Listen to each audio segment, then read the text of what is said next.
जो जीवात्मा अपने पितरों को प्रणाम करती है, अपने पितरों को नमन करती है, उन पर परमात्मा की सहज कृपा होती है, ठाकुर की कृपा होती है। क्योंकि मेरे गुरुदेव भगवान कहते हैं घर के देव तो आपके पितर है, घर के देव तो आपके पूर्वज हैं। समझे मेरी बात? अब आगे सुनो। आगे बात ऐसी है कि एक प्रश्न है, एक साधक ने प्रश्न पूछा है कि महाराज जी कौवा कौन बनता है? कागा, ये कागा ना, कागा, कागा कौन बनता है? कागा की योनि में कौन चला जाता है? बहुत गहरा प्रश्न है ये।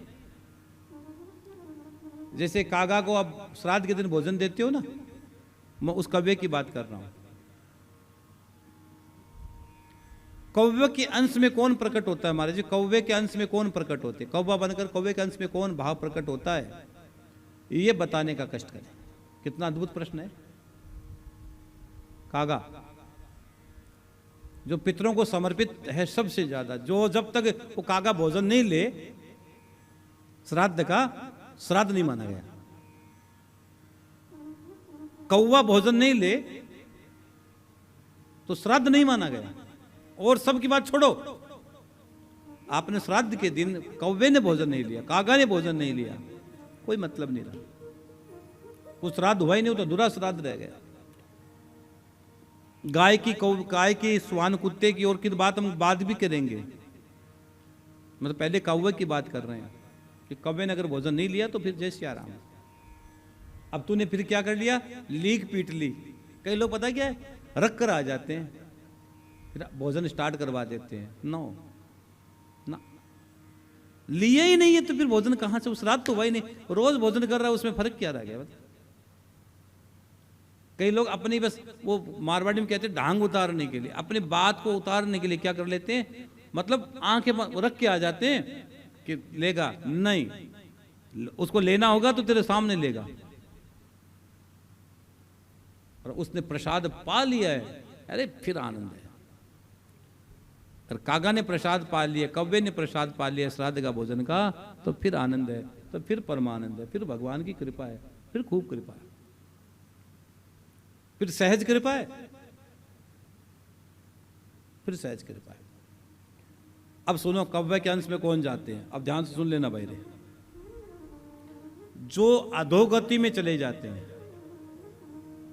जो, जोर से बोलो, जो अधोगति में चले जाते हैं, मर जाते हैं, यानी कि जो अधोगति में मर जाते हैं, जिनका पिंड, जिसको पिंड नहीं मिलता है। इसलिए पिंडदान का कितना महत्व है। जिनको पिंड नहीं मिलता है, जिनका तर्पण नहीं होता है, जिनको पिंड नहीं मिलता है, जिनका तर्पण नहीं होता है, और जिनके पीछे, अब कई लोग कहते हैं, अब देखो ये, अब कई लोग कहते हैं कि मृत्यु भोज बंद कर दो।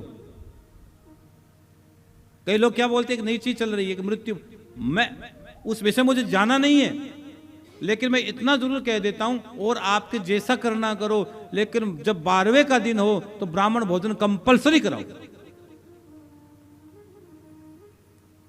एक बात बताऊं, इतने में और क्या फर्क पड़ जाएगा? ब्राह्मण भोजन और अपने बहन बेटियों को, रिश्तेदारों को, और भांजे और भांजी को भोजन जरूर करवाना चाहिए। भांजा और भांजी को, अपने रिश्तेदारों को भोजन जरूर करवाना चाहिए।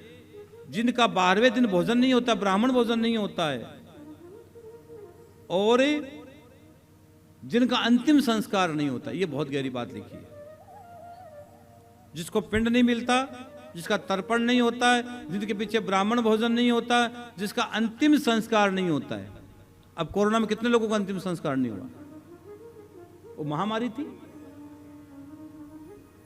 अंतिम संस्कार का भी विधान है बहुत बजा। 16 संस्कार में अंतिम संस्कार 16वां संस्कार है। तो जिसका अंतिम संस्कार नहीं होता है और जिसकी गति बिगड़ जाती है, जिसकी गति बिगड़ जाती है, ऐसे जीव कौवे के अंश में प्रकट होते हैं। ये मैं नहीं कह रहा हूं, शास्त्र में लिखी बात कह रहा हूं। और जो व्यक्ति जो पूर्ण फल लेकर जाते हैं वह गरुड़ या हंस, गरुड़ या हंस पितृलोक में उनकी जगह में प्राप्त हो जाते हैं, जो पूर्ण भाव लेकर जाते हैं। पूर्ण भाव लेकर, गरुड़ या हंस का भाव लेकर उनको वहां स्थान मिल जाता है, नहीं तो कौवे में आना पड़ेगा।